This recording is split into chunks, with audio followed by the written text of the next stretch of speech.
संसाधन एवं पर्यावरण भूगोल में रिसोर्स एंड एनवायरमेंट ज्योग्राफी में आज अपन इस वीडियो के माध्यम से संसाधन एवं पर्यावरण जो कि एक रिसोर्स जिसमें संसाधन भूगोल बोल सकते हैं अपने रिसोर्स ज्योग्राफी और उसके साथ में पर्यावरण संसाधन एवं पर्यावरण इस प्रकार से अपना पेपर बनता है। ये तो संसाधन एवं पर्यावरण के अंतर्गत आज अपन संसाधनों का वर्गीकरण क्लासिफिकेशन ऑफ रिसोर्सेस संसाधनों का वर्गीकरण में अध्ययन करेंगे। संसाधनों का वर्गीकरण, संसाधन कितने प्रकार के होते हैं, जैसे मोटे मोटे रूप से यदि देखा जाए तो इसे पूरे ग्लोब पर या पूरे संसार में या पूरे पृथ्वी पर दो प्रकार के संसाधन अपन शुरू से पढ़ रहे हैं, शुरू से अध्ययन कर रहे हैं, प्राकृतिक और मानवीय। दो प्रकार के संसाधन होते हैं, जैसे प्राकृतिक और प्राकृतिक संसाधन और दूसरा मानवीय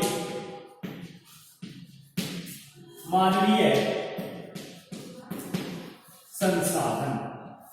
ये दो प्रकार के संसाधन। प्राकृतिक अर्थात नेचुरल, प्राकृतिक अर्थात नेचुरल। आज अपना मेन टॉपिक है संसाधनों का वर्गीकरण। संसाधनों का वर्गीकरण, classification of resources, classification of resources, संसाधनों का वर्गीकरण। वैसे ट्रिवार्था एवं डेनिज महोदय ने अनेक प्रकार के संसाधन बताए। संसाधन के अनेक प्रकार हैं। ट्रिवार्था एवं डेनिज महोदय के अनुसार मुख्यतः दो वर्गों में बांट करके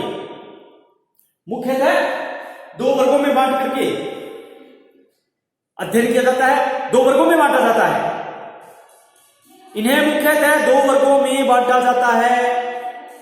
नंबर एक, नेचुरल रिसोर्सेस अर्थात प्राकृतिक संसाधन। नंबर दो, ह्यूमन रिसोर्सेस अर्थात मानवीय संसाधन।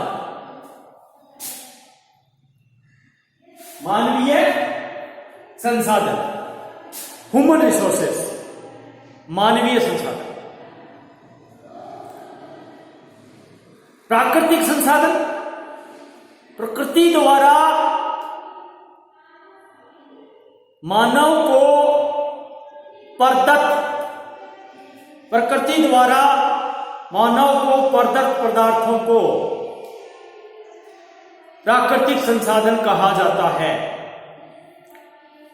प्रकृति द्वारा, प्रकृति यानी प्रकृति नेचुरल होती है कोई।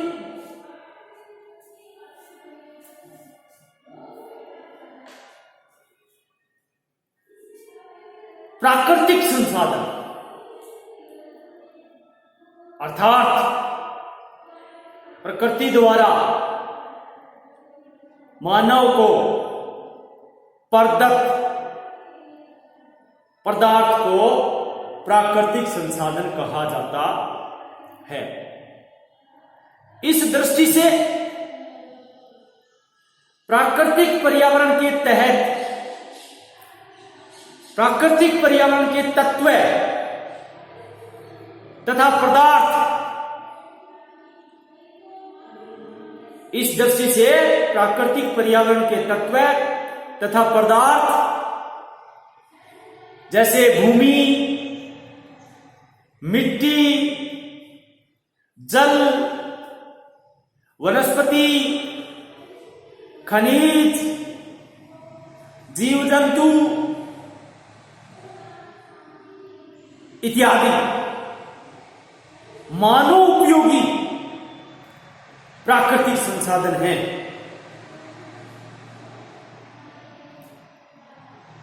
प्राकृतिक पर्यावरण के तत्व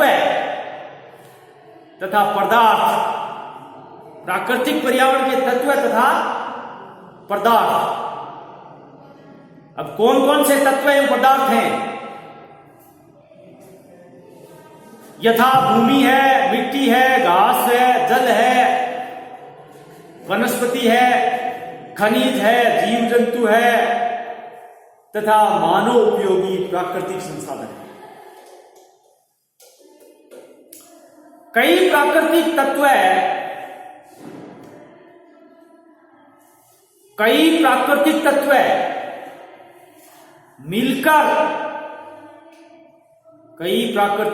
मिलकर समुच्चय संसाधनों को जन्म देते हैं। कई प्राकृतिक तत्व मिलकर समुच्चय संसाधनों को जन्म देते हैं। जैसे कृषिगत भूमि, वन भूमि, खान, खनन। कई प्राकृतिक तत्व मिलकर के समुच्चय संसाधनों को जन्म देते हैं। जैसे कृषिगत भूमि, वन भूमि, खान इत्यादि।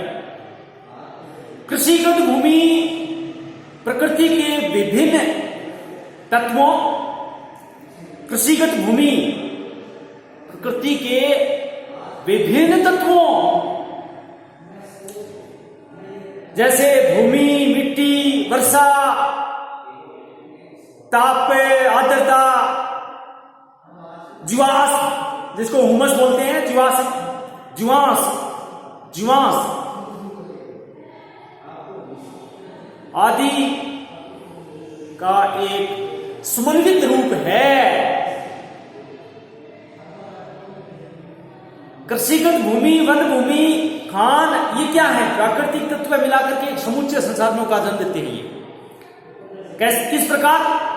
जैसे कृषिगत भूमि का उदाहरण लेते हैं तो इसमें वन भूमि है, इसमें प्रकृति के विभिन्न तत्वों जिनमें भूमि है, मिट्टी है, वर्षा है, तापमान है, आर्द्रता है, जीवांश है, हुमस जिसको बोलते हैं अर्थात हुमस, ये सब सम्मिलित एक क्या है? सम्मिलित रूप है। ये थे प्राकृतिक संसाधनों के बारे में थोड़ा सा इंट्रोडक्शन। अब आता है मानवीय संसाधन, ह्यूमन रिसोर्सेज। इंट्रोडक्शन करते हैं। मानवीय संसाधन नाम से ही है, ये प्रकृति द्वारा प्रदत्त हुआ है प्राकृतिक संसाधन। और ये मानवीय, खुद मानव क्या है? मानव स्वयं संसाधन है, जैविक संसाधन है, स्वयं उपभोग करता है, स्वयं उत्पादक करता है। स्वयं मानव क्या है? मानव स्वयं सबसे महत्वपूर्ण संसाधन है। कौन सा? मानवीय संसाधन में पॉपुलेशन, इसमें सबसे एक बड़ा एक जनांगीय जिसको पढ़ते हैं, अपने जनांगीय जनसंख्या जिसको पढ़ते हैं, वो मानव संसाधन में जाता है सीधा, ह्यूमन रिसोर्स में। मानवीय संसाधन तो सबसे इंपॉर्टेंट है। मानव स्वयं सबसे महत्वपूर्ण संसाधन है। यह संस्कृति का निर्माता है, संस्कृति का निर्माता है तथा अपने ज्ञान के द्वारा, अपने बौद्धिक ज्ञान के द्वारा, अपने ज्ञान के द्वारा पदार्थों को उपयोगी बनाकर संसाधनों का निर्माण करता है, संसाधनों का निर्माण करता है। वस्तुतः मानव ही वस्तुओं का उत्पादक तथा उपभोक्ता है। वस्तुतः मानव ही वस्तुओं का उत्पादक तथा उपभोक्ता है। पदार्थों को की जो संसाधनता है, पदार्थों की संसाधनता, पदार्थों की संसाधनता मानव की सक्रियता पर निर्भर है, मानव की एक्टिविटी पर निर्भर है, सक्रियता पर निर्भर है, जो संस्कृति के अनुसार परिवर्तनशील रहती है, संस्कृति के अनुसार परिवर्तनशील रहती है। मानव अपने उदासीन तत्वों, मानव उदासीन तत्वों और प्रतिरोधों को भी संसाधन बना देता है। मानव की यह सक्रियता अनेक तथ्यों पर आधारित है। विद्वानों ने दो वर्गों में रखते हैं। मानव की सक्रियता अनेक तथ्यों पर आधारित है, जिन्हें विद्वान क्या करते हैं, दो वर्गों में रखते हैं। नंबर 1, जैविक आनुवांशिकता, जेनेटिक, जैविक आनुवांशिकता, जिसमें जातिगत सर्वाधिक क्रियात्मक व्यवहार के प्रतिरूप सम्मिलित हैं। विद्वान दो वर्गों में रखते हैं। कौन से दो वर्ग हैं? नंबर 1, जैविक आनुवांशिकता, जिसमें जातिगत शारीरिक क्रियात्मक व्यवहार के प्रतिरूप सम्मिलित हैं। नंबर 2, सामाजिक आर्थिक सांस्कृतिक संगठन प्रणाली, सामाजिक आर्थिक सांस्कृतिक संगठन प्रणाली तथा व्यवहार प्रतिरूप, जिनका संबंध मानव संस्कृति से है, जिनका संबंध मानव संस्कृति से है। संस्कृति के विकास के साथ साथ मानव के सामाजिक, आर्थिक तथा राजनीतिक दृष्टिकोण बदलते हैं, जो संसाधनों के प्रति मानव की भावना को भी प्रेरित करते हैं, मानव की भावना को भी परिवर्तित करते हैं। मानव का रहन सहन, शिक्षा स्तर, उद्योग धंधे, सामाजिक आर्थिक स्थिति, नागरिकता, राष्ट्रीयता, व्यक्तित्व, धर्म, देश आदि की भावनाएं,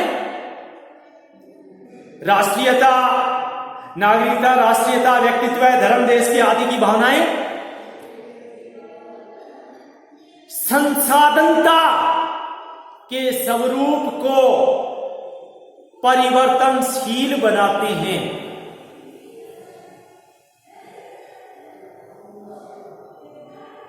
संसाधनता के स्वरूप को परिवर्तनशील बनाते हैं। यह था मानवीय संसाधन, ह्यूमन रिसोर्सेस। मानवीय संसाधन का मतलब मानव स्वयं सबसे महत्वपूर्ण संसाधन है, जैविक संसाधन है। संस्कृति का निर्माता भी है, अपने ज्ञान के द्वारा पदार्थों को उपयोगी बना करके संसाधनों का निर्माण करता है। मानव ही वस्तुओं का उत्पादक तथा उपभोक्ता है।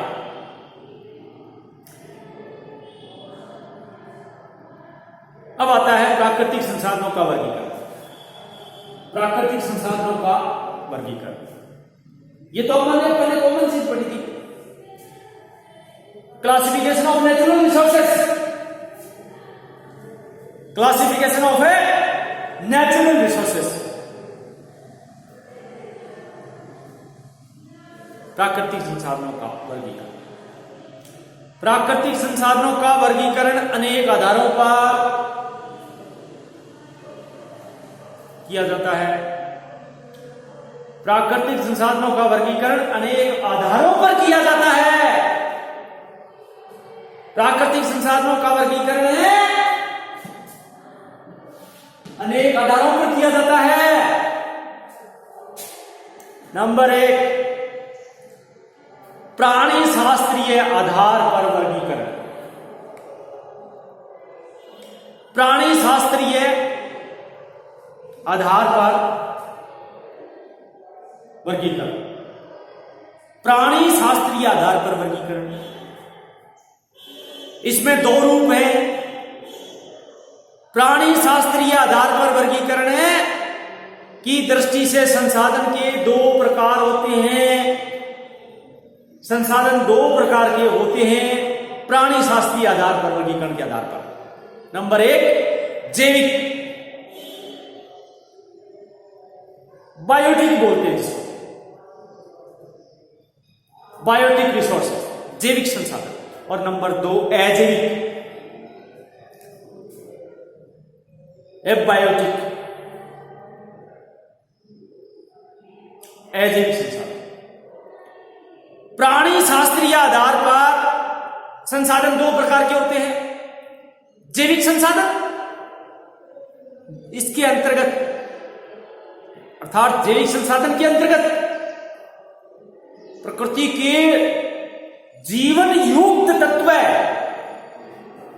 जैविक संसाधन के अंतर्गत है प्रकृति के जीवन युक्त तत्व तथा वनस्पति, जीव जंतु सम्मिलित होते हैं। इसमें सब आ गए जो श्वसन क्रिया करते हैं, जिसका एक निश्चित जीवन चक्र होता है। जड़ चैतन्य पदार्थ, छोटे से छोटे पादप से लेकर के विशालकाय पेड़ पौधे तक, टोटल वनस्पति जगत, घास फूस, झाड़ियां, पेड़ पौधे, बड़े बड़े विशाल वृक्ष, 2 पान का पौधा से लेकर के विशालकाय प्रगत का जो पेड़ होता है वहां, और जो श्वसन क्रिया करते हैं प्राणी जगत, चाहे वो पशु हो, चाहे पक्षी हो, चाहे मानव हो, चाहे वो उभयचर हो, चाहे सरीसृप हो, चाहे वो स्थल पर विचरण करने वाला हो, चाहे नभ पर विचरण करने वाला हो, चाहे जलीय जीव जंतु हो, टोटल जीव जंतु, टोटल प्राणी जगत श्वसन क्रिया करने वाले, जिसका निश्चित जीवन चक्र हो, जिसका निश्चित जीवन चक्र हो, श्वसन क्रिया करते हो, मानव सबसे बड़ा एक संसाधन है, जैविक संसाधन। कोयला जैविक संसाधन है, ध्यान रखिएगा, वनस्पति जगत से बना है। कोयला अवसादी सेलों में मिलता है और जैविक संसाधन है। वनस्पति जगत से बना है। करोड़ों वर्ष पहले भूगर्भीय हलचलों के कारण वनस्पति दब गई, दाब और ताप से कोयले का निर्माण हुआ है, और वो कार्बन की मात्रा के आधार पर कोयला 3 प्रकार का होता है, 4 प्रकार का होता है। कोयला स्वयं जैविक संसाधन है। कोयला जैविक संसाधन है, जीवाश्मीय ईंधन है। कोयला प्राकृतिक गैस, पेट्रोल, डीजल, कोयला प्राकृतिक गैस, डीजल, पेट्रोल, जीवाश्मीय ईंधन है, जैविक संसाधन। पेड़ पौधों से बने हैं, वनस्पति जगत से बने हैं, जीव जगत में निश्चित जीवन चक्र होता है। जैविक संसाधन का निश्चित जीवन चक्र, श्वसन क्रिया करते हैं। प्रकृति के जीवन युक्त तत्व जैसे वनस्पति, जीव जंतु, ये सब क्या है?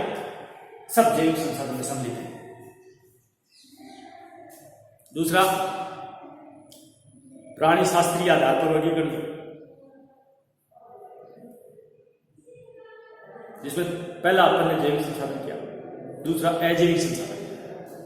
अजैविक संसाधन इसके ऑपोजिट निर्जीव,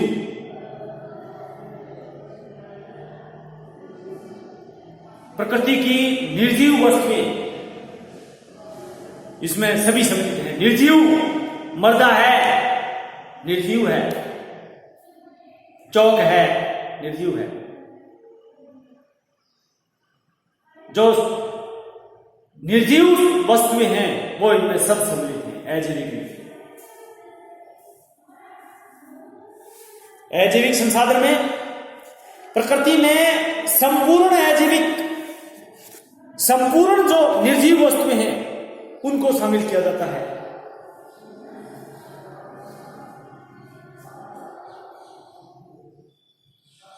दूसरा आधार, ये तो प्राणी शास्त्रीय के अनुसार था।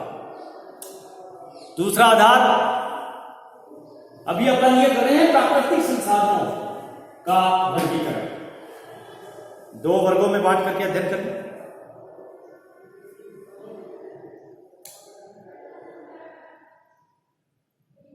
प्राणी शास्त्रीय के अनुसार दो वर्ग थे, जैविक और अजैविक।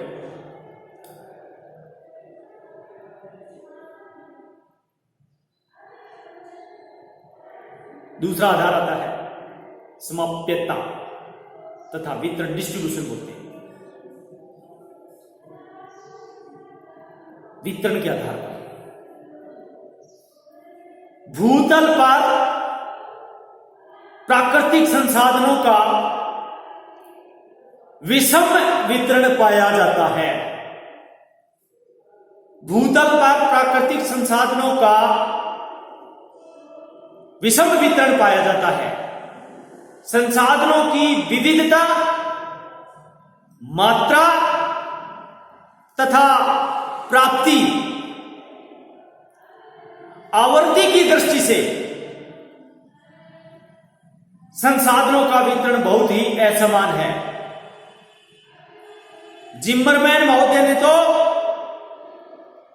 जिम्मरमैन जो एक कोटेशन आती है संसाधनों के बारे में, जिम्मरमैन का नाम एक नंबर पर आता है संसाधन रिसोर्सेज ज्योग्राफी में। संसाधनों का वर्गीकरण भी प्रस्तुत किया है जिम्मरमैन ने, वितरण और आवर्ती के आधार पर संसाधनों का वर्गीकरण प्रस्तुत किया है। जिम्मरमैन ने संसाधनों के वितरण, उसकी मात्रा तथा प्राप्ति की आवर्ती के आधार पर संसाधनों को 4 वर्गों में बांटा है। संसाधनों को जिम्मरमैन महोदय ने संसाधनों के वितरण, मात्रा तथा प्राप्ति की आवर्ती के आधार पर संसाधनों को 4 वर्गों में बांटा है। नंबर 1, सर्वसुलभ संसाधन सभी जगह प्राप्त होते हैं, सर्वत्र। उदाहरण के तौर पर जैसे वायुमंडल में नाइट्रोजन है, ऑक्सीजन है, इट मीन्स ऑल राउंडर।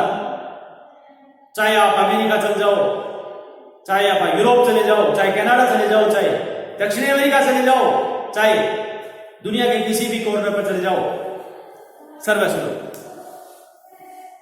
सर्वत्र सभी जगह प्राप्त होती हैं।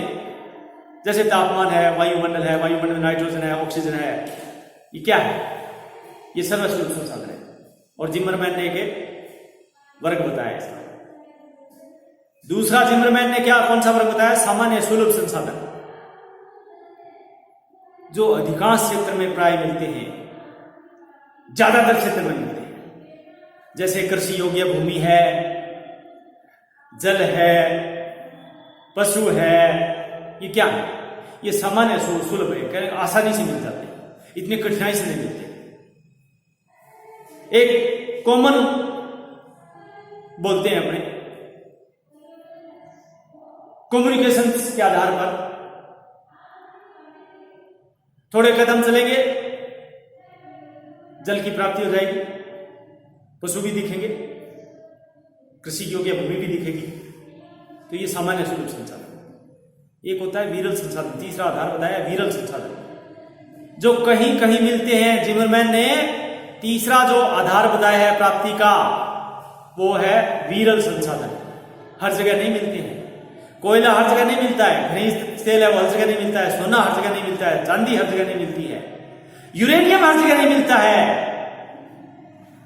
विरल संसाधन कहीं कहीं मिलते हैं। उदाहरण दे सकते हैं हमने, कोयला, खनिज तेल, सोना, चांदी, यूरेनियम, ये क्या है? विरल है, काफी बार आते हैं,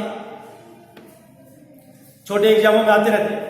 उदाहरण के तौर पर ये विरल संसाधन कौन से हैं? इसमें एक विरल दे देंगे और 3 सर्वसुलभ दे देंगे। चौथा जिमरमैन ने जो आधार माना, एकल संसाधन। क्या बात है, एकल संसाधन। एकल संसाधन जो दुनिया के अंदर कितना बड़ा ग्लोब है, यूनिक संसाधन बोलते हैं एकल संसाधन।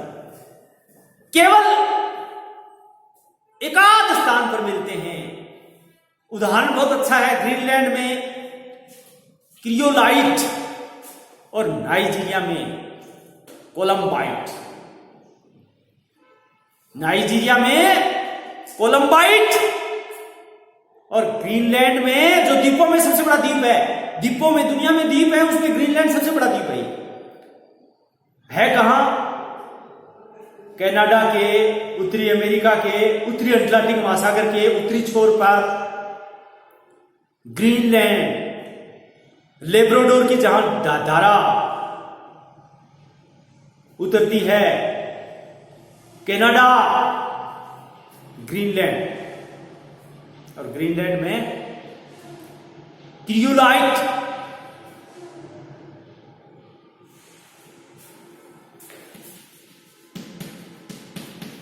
क्रियोलाइट, ये केवल और केवल ग्रीनलैंड द्वीप में मिलता है, क्रियोलाइट।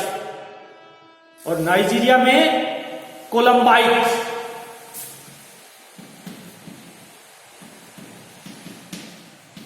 कोलंबाइट ये नाइजीरिया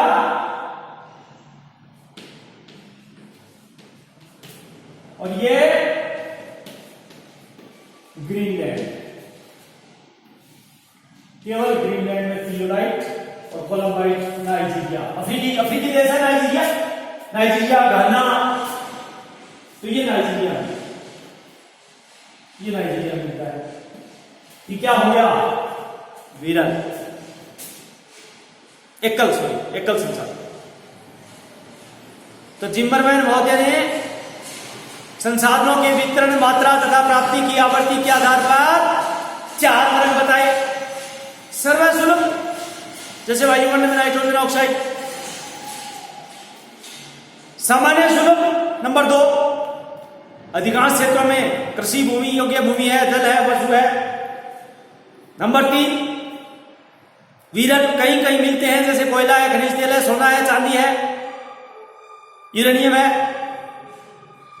नंबर 4, एकल संसाधन जो एकाध स्थान पर मिलते हैं, जैसे ग्रीनलैंड में क्रियोलाइट और नाइजीरिया में कोलंबाइट। एकाध स्थान पर, दुनिया में एकाध स्थान पर मिलते हैं एकल संसाधन। अब तीसरा मैन आता है नव्यकरणीयता के आधार पर। रिन्यूएबल, नव्यकरणीयता।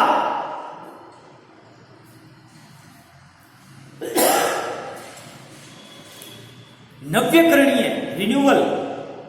ओवेन महोदय ने नव्यकरणीयता को 2 वर्ग बांटे।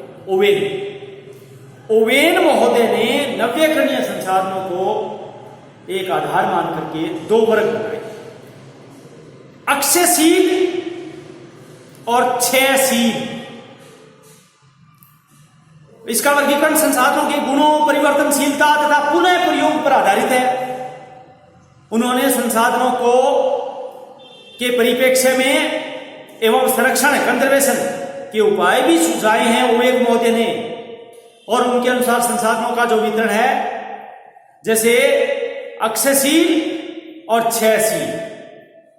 अक्षयशील में वे संसाधन जो बार बार उपयोग करने आने में भी पूर्णतः नष्ट नहीं होते। अक्षयशील वे संसाधन बार बार उपयोग में आने पर भी पूर्णतः नष्ट नहीं होते, जैसे सौर्य ऊर्जा, वायु, जल, सागर एवं महासागर, नदियां, ये सब सम्मिलित हैं अक्षयशील में। इसके ऑपोजिट क्षयशील, जिसमें खनिज, जीवाश्मीय ईंधन जो समाप्त हो जाते हैं, वनस्पति, उर्वरक मिट्टियां, वन्य जीवन इत्यादि संसाधन इस वर्ग में आते हैं क्षयशील में। ओवेन ने इन संसाधनों को पुनः 6 उपवर्गों में भी विभाजित किया है। ये अपने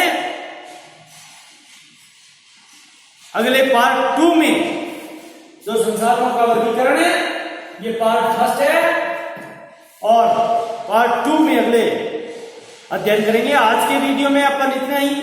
आज के वीडियो में अपन मोटे रूप से प्राकृतिक और मानवीय संसाधनों का वर्गीकरण में प्राकृतिक और मानवीय और प्राकृतिक संसाधनों का वर्गीकरण, प्राकृतिक संसाधनों का वर्गीकरण, इतना ही पढ़ा है। अगले वीडियो में अपन इसी को जारी रखेंगे। आज इतना ही। धन्यवाद। जय भारत, जय हिंद।